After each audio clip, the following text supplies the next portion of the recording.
Hello. हा hello. Election झाल्यापासून तुम्हाला मी 100 कॉल केलो, एक फोन उचलाय नाही तुम्ही. आज कुठून दिवस निघाले की कुठायच रे तू? दिसनाच गेलाच. अजून मीच कुठं हाव? परवा दिवशी शपथ घेतलो म्हणतो मी. घेतलो की. आणि तू कुठं होताच? दिसायलाच नाहीच मला. आलतो की. तुम्ही शपथ घेताना मी तुम्हाला स्टेजच्या खालून हात केलो, तुम्ही मला बघून दुसरीकडे बघितलो.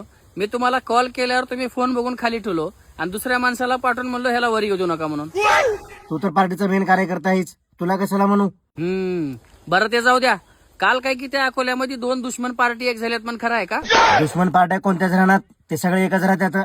फक्त लोकांना येड्यात काढायसाठी नाही, ते एकमेकाचे दुश्मन बनतात. ह्यांच्या चक्करमध्ये मलाच कळणार झाले माझा पक्ष कोणता आहे आणि कुणाला बोलावं आणि कुणाला नाही. आपल्या युतीमधल्या सगळ्या पक्षाच्या नेत्यांना बोलायचं आपण. आपले विरोधक फक्त एकच आहेत, जनता. जनता हे कोणतं पक्ष आहे?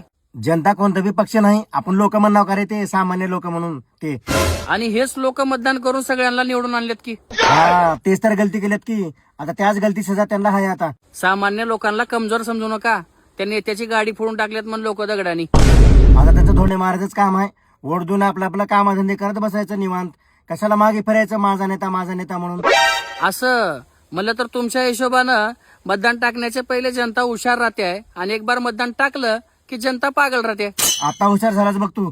हुशार बिशार काही बी नाही. मी तर हे असलं राजकारण सोडून टाकणार होता. मग का जेव्हा तू राजकारण धरलतास का तेव्हा आमदार झालताच? आमदार होऊन दाखवू का तुम्हाला? अरे ठेव रे बाबा फोन, तू काम आहेत मला लई. खरं बोललं की कसं लागतंय? जनता पागल आहे म्हण.